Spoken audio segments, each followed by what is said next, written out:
প্রিয় শুভনববৃন্দ, সকলকে জানাচ্ছি আন্তরিক শুভেচ্ছা অভিনন্দন। আজকে খুব আনন্দিত আমাদের স্টুডিওতে আমিতে এমন একজন মেধাবী মুখ এবং যিনি শিক্ষাক্ষেত্রে দীর্ঘদিন ধরে কাজ করে আসছেন, শুভ আইস।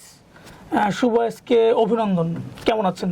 ধন্যবাদ, ভালো আছি। আপনি ভালো আছেন? জি, আপনি তো যশোর থেকে ঢাকা ভার্সিটিতে রয়েছেন এবং শেষ পর্বে এই যে ঢাকা ভার্সিটিতে চান্স পাওয়ার অনুভূতিটা কেমন ছিল সে সময়? আচ্ছা, তো প্রথমে নমস্কার জানাই। আমি শুভ আইস, পড়াশোনা করছি ঢাকা বিশ্ববিদ্যালয়ের ফিনান্স বিভাগে। আমার গ্রামের বাড়ি যশোর কেশবপুর উপজেলায়।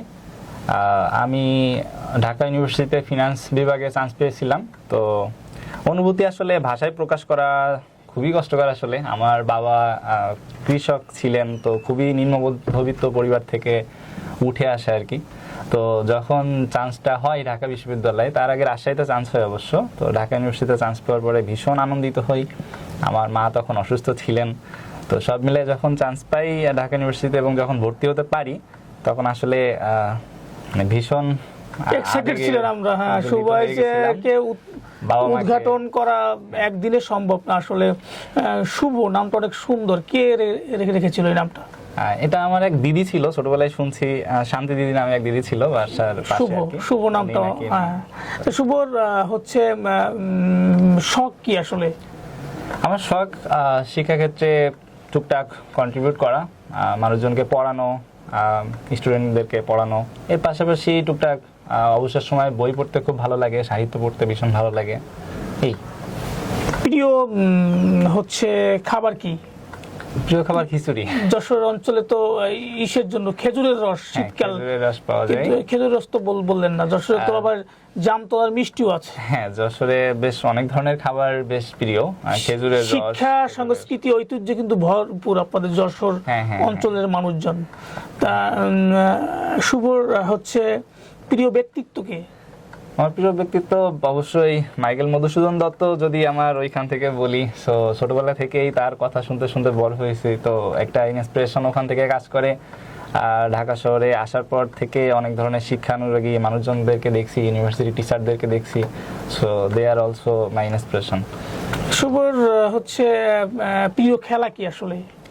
প্রিয় খেলা আসলে গ্রামে বড় হওয়া, তো সব ধরনের খেলাধুলাই করতে করতে বড় হওয়া। ব্যাডমিন্টন তার মধ্যে এক নম্বরে রাখবো, ক্রিকেট, ফুটবল, ভলিবল। শীতকাল দেখে ব্যাডমিন্টন দিকে আকৃষ্ট।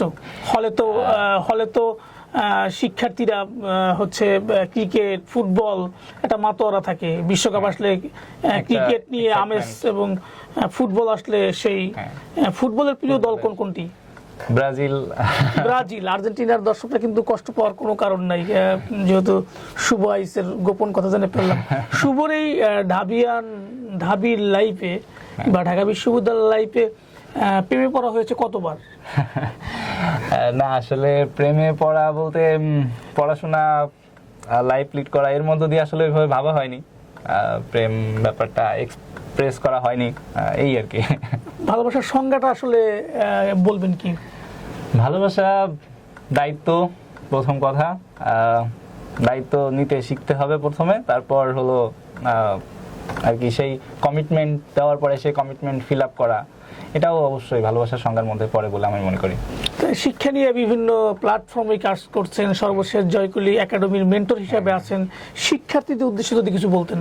অবশ্যই, শিক্ষার থেকে মানে জীবনে উন্নতি করা বা এই জাতিটাকে ভালো একটা জায়গায় নিয়ে যাওয়া, সভ্যতাটাকে আরো একটু এস্টাবলিশ করার ক্ষেত্রে শিক্ষার আসলে বিকল্প নাই, পড়াশোনা করার বিকল্প আসলে নাই। তো আসলে আমাদের সবারই উচিত ছোট থেকে পড়াশোনার দিকে মনোযোগ দেওয়া, বাবা মায়ের কথা শোনা, অভিভাবকের কথা অনুযায়ী পড়াশোনাটার দিকে আসলেই ধাবমান হওয়া। তো আসলে যখন আমরা ছোট থাকি, একদম মাধ্যমিক লেভেল থেকে আসলে পড়াশোনাটাকে আরো ভালো করা উচিত। এরপরে এইচএসসি থেকে আসলে অ্যাডমিশনের জন্য প্রিপারেশন নেওয়া, মানে প্রিপারেশন শুরু করাটা খুবই গুরুত্বপূর্ণ। ইউনিভার্সিটিতে আসার পরে টিউশন কোচিংয়ে অনেককে দেখি যে ইনভলভ হয়ে পড়াশোনা থেকে অনেকটা ছিটকে যায়, রিলেশনশিপে যায় যে ছিটকে যায়। সো এটাও আসলে উচিত না। দিন শেষে পড়াশোনা করে ভালো একটা জায়গায় যেতে পারলে, এট দ্য সেম ওয়ে আপনি যেমন সম্মানটাকে গ্যাদার করতে পারবেন, আপনার পরিবার সুখে থাকবে, সমাজ ভালো থাকবে এবং আপনার জাতি অবশ্যই উপকৃত হবে আপনার শিক্ষার কারণে, আপনার জ্ঞানের কারণে। সো পড়াশোনার আসলেই বিকল্প নাই। শুধু একাডেমিক পড়াশোনার কথা বলছি না, একাডেমিকের বাইরে যে পড়াশোনাটা, এটাও আসলে জীবনের জন্য ভীষণ ভীষণ গুরুত্বপূর্ণ। আপনাকে আমার আমিতে হঠাৎ করে আবিষ্কার করার চেষ্টা করলাম এবং আমার আমিতে আসার জন্য অত্যন্ত ধন্যবাদ, কৃতজ্ঞতা। হয়তো এই অনুষ্ঠানটি দেখবে আপনার শুভানুধ্যায়ীরা বা কাছের মানুষজন। সর্বশেষ যদি বাবা মার উদ্দেশ্যে যদি কিছু বলার থাকে। আসলে বাবা মার ভীষণ আত্মত্যাগের উপরে আসলে দাঁড়াই আছি। বাবা মা শুধু না, পরিবারের ভীষণ আত্মত্যাগের উপরে আসলে দাঁড়াই আছি। আমার মা বেশ, আমি যখন ক্লাস 10-এ পড়ি তখন অসুস্থ হয়, প্যারালাইজড হয়ে যায়। তো তারপর থেকে আমার বাবার ভীষণ পরিশ্রম এবং ডেডিকেশনের কারণেই আসলে এই পর্যন্ত পড়াশোনাটাকে কন্টিনিউ করতে পারছি। তো বাবা মায়ের যারা যদি দেখে আমার ভিডিও, সো আমি তাদের উপরে ভীষণ কৃতজ্ঞ। তাদের এই ঋণ কোনোদিন তো শোধ করতে পারবো না, বাট যতটুকু তাদের স্বপ্ন বা আশা ছিল ততটুকু পূরণ করার বা ইয়ে করার চেষ্টা করবো। আসলে আরও জীবনে অনেক দূর যেতে হবে, আমার জন্য অবশ্যই অবশ্যই আশীর্বাদ করবেন, সকলে প্রার্থনা করবেন যেন ভালো একটা জায়গায় যেতে পারি। আমার বাবা মায়ের যে স্বপ্ন আশা আমাকে নিয়ে, তারা যা যা এক্সপেক্ট করে আমাকে নিয়ে, আমি যেন তার কিছুটা হলেও পূরণ করার চেষ্টা করতে পারি আর কি। শুভ আইসের আগামী দিনের উজ্জ্বল ভবিষ্যৎ এবং মঙ্গল কামনা করছি। ভালো থাকবেন এবং সুস্থ থাকবেন এবং এই সমাজকে শিক্ষা নিয়ে আপনার কাছ থেকে অনেক চাওয়ার আছে, পাওয়ার আছে। অবশ্যই। তা ধন্যবাদ আমার আমিতে আসার জন্য। অবশ্যই, আপনাকেও ধন্যবাদ। ভালো থাকবেন, সুস্থ থাকবেন, সবাই সুস্থ থাকবেন, সবার জন্য শুভকামনা।